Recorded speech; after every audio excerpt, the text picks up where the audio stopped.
रूहों का शिकंजा, super commando ध्रुव। दोस्तों, आपने पढ़ा मापाल देश के राष्ट्रपति मानवेंद्र सिंह भारत के प्रधानमंत्री जी से मदद मांगने आते हैं। उनको वो बताते हैं कि उनको उनके माता पिता और उनकी धर्मपत्नी की आत्माएं दिखाई देती हैं और उनको अपने पास बुलाती हैं।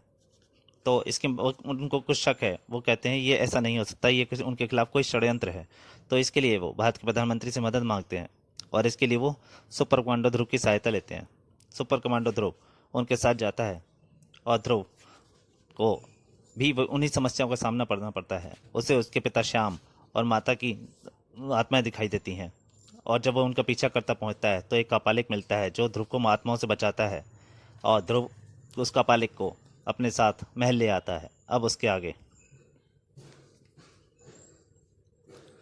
समय नष्ट करना उचित नहीं है, मुझे शीघ्रता से राष्ट्रपति के पास ले चलो। लेकिन वे अभी बीमार। चुप रहो। कपालिक का रौद्र रूप देखकर डॉक्टर थप्पा की हिम्मत जवाब दे गई। आओ बालक, मुझे यहाँ पर दुष्ट आत्माओं का आभास हो रहा है। वे इस तरफ हैं। मेरा अस्थिदंड उनकी तरंगे ग्रहण कर रहा है। आश्चर्य, यह तो अपने आप राष्ट्रपति कक्ष की तरफ जा रहा है। सहसा कपालिक रुक गया। आत्माएं इस कक्ष में हैं। आप तो चमत्कारी हैं बाबा। यही राष्ट्रपति जी का कमरा है। सुनो, अगर तुम्हारे अनुष्ठान से राष्ट्रपति जी को जरा भी नुकसान पहुंचा तो इसको शांत कर बालक, वरना मैं इसको भस्म कर दूंगा। शांत रहिए डॉक्टर पापा, कपालिक बाबा राष्ट्रपति की मदद ही करने आए हैं। उनको नुकसान पहुंचाने का इनका कोई इरादा नहीं है। राष्ट्रपति मानवेंद्र यह दृश्य देखकर चौंक उठे। ये क्या हो रहा है? कौन हो तुम? इनको मैं लाया हूं श्रीमान। ये एक महान कपालिक हैं। ये उन सारी दुष्ट आत्माओं को कैद कर लेंगे जो आपके संबंधियों का रूप धरकर आपको तंग करती हैं। यह तुम बोल रहे हो ध्रुव? तुमको इन बातों पर कब से यकीन हो गया? तुम? तभी कपालिक ने चीख कर अपना अस्थिदंड उठाया। वह! और सामने एक स्त्री प्रकट हो गई।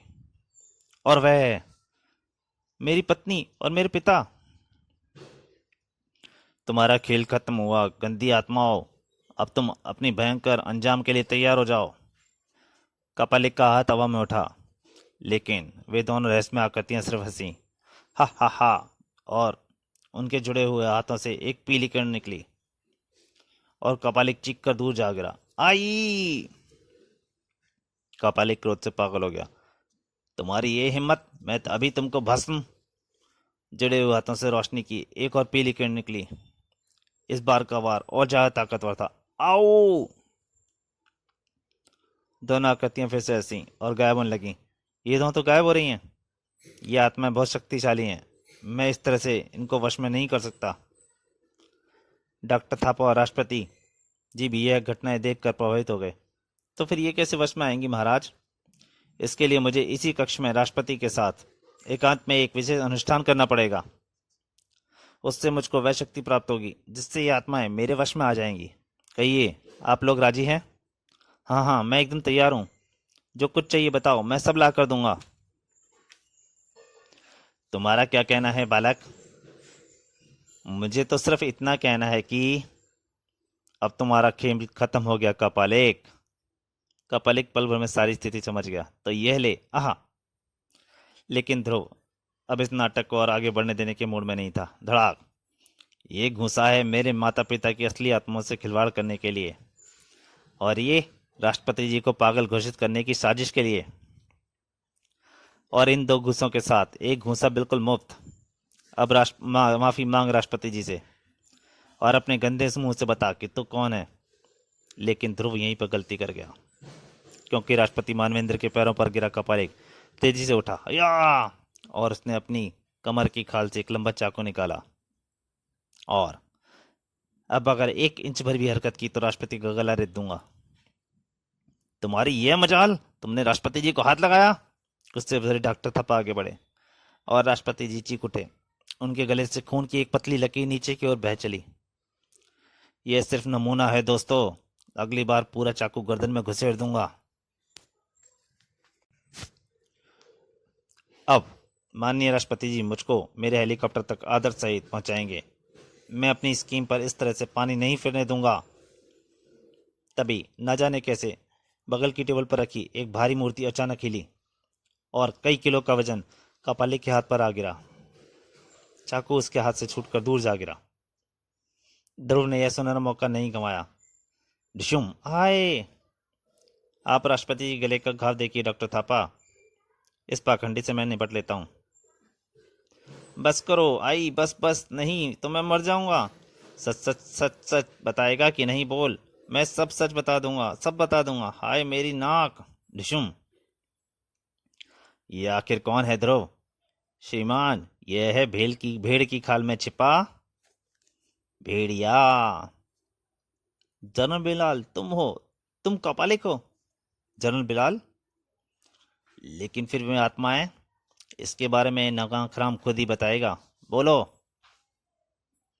वे आत्माएं नहीं थीं, वे थ्री डायमेंशनल आकृतियां थीं जो प्रोफेसर हान के बनाए स्पेशल प्रोटेक्टर से प्रक्षेपित की जाती थीं। प्रोफेसर हान? वही जिनकी 3 महीने पहले हत्या हो गई थी। हाँ वही। यह सब उसी दिन से शुरू हुआ था जिस दिन हान की हत्या हुई थी। उस दिन हान ने मुझको अपना नया आविष्कार दिखाने के लिए डिनर पर आमंत्रित किया था। यह थ्री डायमेंशनल प्रोजेक्टर तो सिर्फ कैलकुलेटर जितना बड़ा है।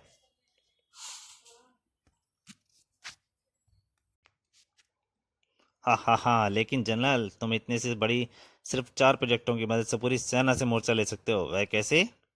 देखो, मैं इसमें पहले से रिकॉर्ड की हुई एक कैसेट डालता हूँ, और अब ध्यान से देखो। वाह! प्रोफेसर हान ने बटन दबाया और सामने एक पूरी सेना खड़ी हो गई।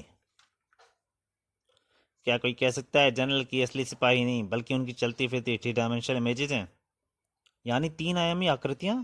नहीं, ये तो बिल्कुल असली लग रहे हैं। और जानते हो, इस कैसेट में आकृतियों के साथ साथ आवाज़ भी भरी जा सकती है। अच्छा। हाँ हाँ, ये प्रोजेक्टर बैटरी से चलते हैं और कहीं पर भी फिट किए जा सकते हैं। इनको इस रिमोट कंट्रोलर से भी चलाया जा सकता है। मैंने ऐसे 10 प्रोजेक्टर बनाए हैं। वाह प्रोफेसर, लेकिन आपका आविष्कार अगर दुश्मनों के हाथ में पड़ गया तो वैसे कई प्रोजेक्टर बना डालेंगे। कभी नहीं, कभी नहीं। मैंने इन सभी प्रोजेक्टरों के अंदर एक ऐसा बम फिट किया है जो इनको खुलते ही फट पड़ेगा और पूरे प्रोजेक्टर के चीथड़े उड़ जाएंगे। मैं कल ही इसको राष्ट्रपति जी के पास दिखाने के लिए ले जा रहा हूँ। उस वक्त अचानक ही मेरे दिल में एक इच्छा जाग उठी, इस देश का तानाशाह बनने की इच्छा। मुझे इस बात का तुरंत आभास हो गया था कि यह प्रोजेक्टर मेरी इच्छा को पूरी कर सकता है, लेकिन इसके लिए यह जरूरी था कि किसी को इसकी भनक न लगे। और इसलिए प्रोजेक्टों के बारे में पूरी जानकारी उगलवाने के बाद मैंने प्रोफेसर हान को हमेशा के लिए खामोश कर दिया।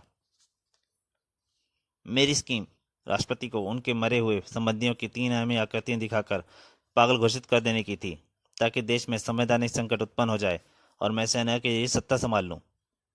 इस काम को अंजाम देने के लिए मैंने इस कमरे में कुछ प्रोजेक्टर फिट कर दिए थे और उनमें राष्ट्रपति जी की पत्नी और पिता का मेकअप किए एक्टरों की रीलें भर दी थीं।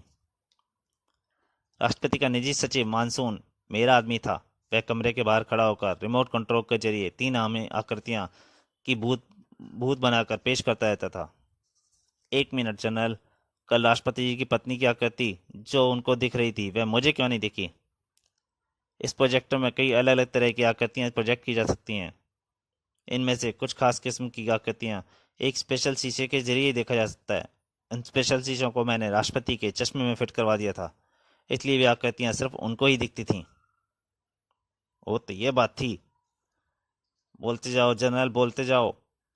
गड़बड़ी मानसून की मौत के बाद शुरू हुई। मेरे पास कोई भरोसे लायक आदमी नहीं था, इसलिए मैंने फिर एक नई स्कीम बनाई जिसका खास मोहरा था ध्रुव।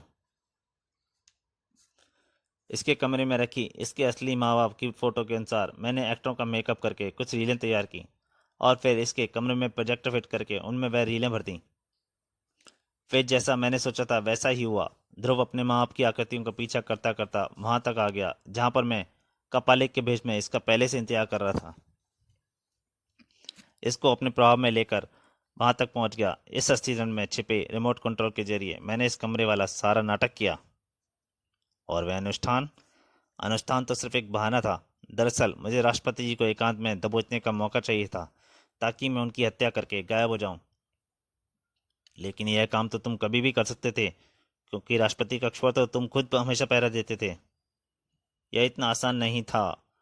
डॉक्टर थापा अक्सर पूरी रात राष्ट्रपति कक्ष में ही रहते थे। दिन में यह काम करना असंभव था, और मैं ये बिल्कुल भी नहीं चाहता था कि किसी को भी जनरल बिलाल पर जरा रत्ती भर भी शक हो। राष्ट्रपति की हत्या के बाद लोग आत्माओं पर शक करते रह जाते। अगर किसी को कपालिक का शक होता भी तो कपालिक उनको कभी ना मिलता, क्योंकि कपालिक तब तक वापस जनरल बिलाल बन चुका होता।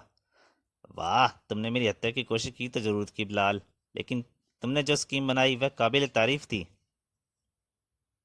और फिर बाद में तुमने सिर्फ मुझ पर ही नहीं बल्कि पूरे मापाल पर अपने एहसानों का बोझ लाद दिया है ध्रुव।